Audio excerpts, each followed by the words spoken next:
તો હવે આપણે વાત કરીશું વડોદરાની। તો વડોદરામાં મોહરમના પર્વને લઈને તાજિયાનું શાંતિપૂર્ણ વિસર્જન થાય તે માટે પોલીસે એક્શન પ્લાન તૈયાર કર્યો।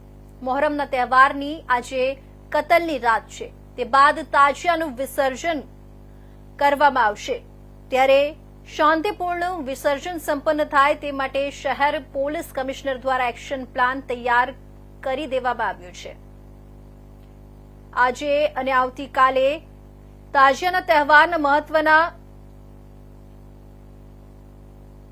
2 દિવસ હોય, તદુપરાંત રવિવારે હિન્દુનો પણ પવિત્ર ઉત્સવ નિમિત્તે ભગવાન વિઠ્ઠલનાથજીનો વરઘોડો યોજાનાર છે, ત્યારે હિન્દુ અને મુસ્લિમના તહેવારો શાંતિપૂર્ણ સંપન્ન થાય તે માટે વડોદરા પોલીસ તંત્રએ કમર કસી છે અને ચુસ્ત પોલીસ બંદોબસ્તની વ્યવસ્થા કરી દેવામાં આવી છે। સાથે સાથે તાજિયાના વિસર્જન સમયે ટ્રાફિકને અડચણ ન થાય તે માટે ટ્રાફિક ડાયવર્ઝન આપવામાં આવ્યું છે।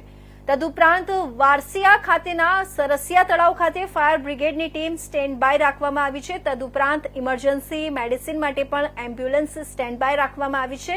બંદોબસ્ત માટે વધારાની આરપીએફની એક ટીમ, એક ડીએસપી, 15 જેટલા પીઆઈ અને પીએસઆઈની ટીમને બોલાવવામાં આવી છે।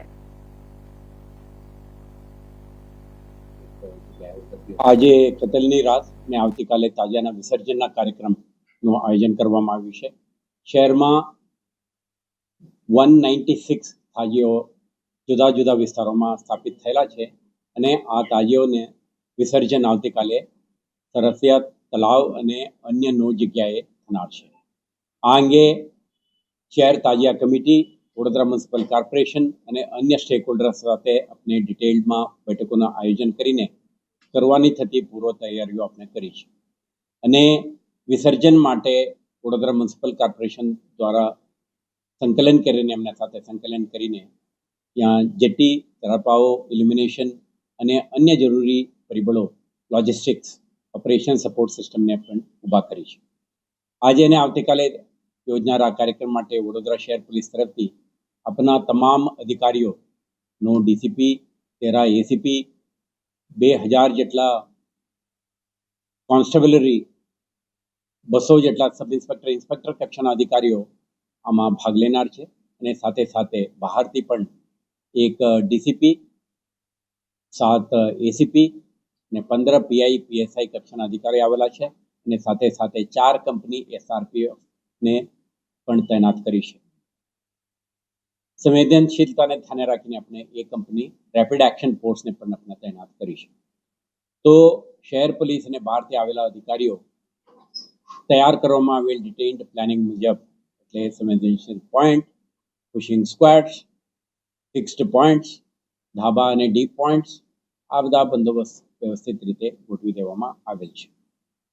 તે ઉપરાંત આપણે કન્ટિન્જન્સી પ્લાનના ભાગરૂપે આપણે વરુણ, વજ્ર, એન્ટી રાઇટ ટીમ આ પણ તૈનાત રહેશે અને સરસિયા તળાવ ખાતે ફાયર સર્વિસીસના સાથે સાથે એસડીઆરએફના એક પ્લેટૂન પણ તૈનાત રહેશે, જેથી કરીને કોઈ એપિસોડ્સ ઓફ ડ્રાઉનિંગ કે એક્સિડન્ટ કે ફેટાલિટીના કિસ્સા ન બને તે માટે નિષ્ણાત સાથે ત્યાં તૈનાત કરવામાં આવી રહ્યું છે।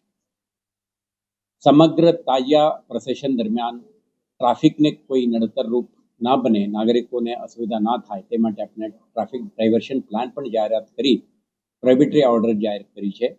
તો માર્ગ ઉપર આવતા જે નિર્બંધિત વિસ્તારોમાંથી લોકો પસાર ના થાય, વાહનો લાવવાની પ્રયાસ ના કરે તેવા નગરજનોને પણ આપણે વિનંતી કરીએ છીએ।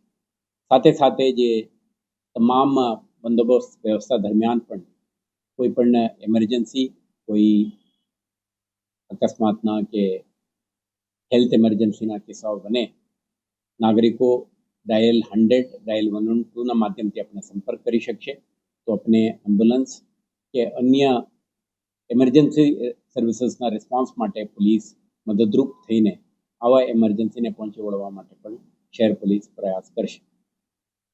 તો આવતીકાલે યોજનાર આ કાર્યક્રમમાં આયોજકો દ્વારા ને 4 દરવાજાઓ છે ઓલ્ડ સિટી સેક્શનમાં, તો ડીજેના ઉપયોગ નહીં કરવા માટે આપણા એમના સાથે સંવાદથી, પરસ્યુએશનથી, કમ્યુનિકેશનથી આપણે નિર્ણય લીધું છે અને કેટલાક આયોજકો સ્વયંભૂ જાહેરાત પણ કરી છે. આ વિસ્તારમાં આપણા પ્રયાસ રહેશે કે જે હેરિટેજ સ્ટ્રક્ચરને કોઈ વાંધો આવે એવા કિસ્સાઓ ના બને. શાંતિથી આ વિસ્તારમાં તાજિયા પ્રોસેશન પ્રસારિત થાય તે માટે સ્થાનિક પોલીસ અન્ય આયોજકો અને સ્ટેક હોલ્ડરો સાથે સંકલન કરીને આયોજન કરી છે. મને વિશ્વાસ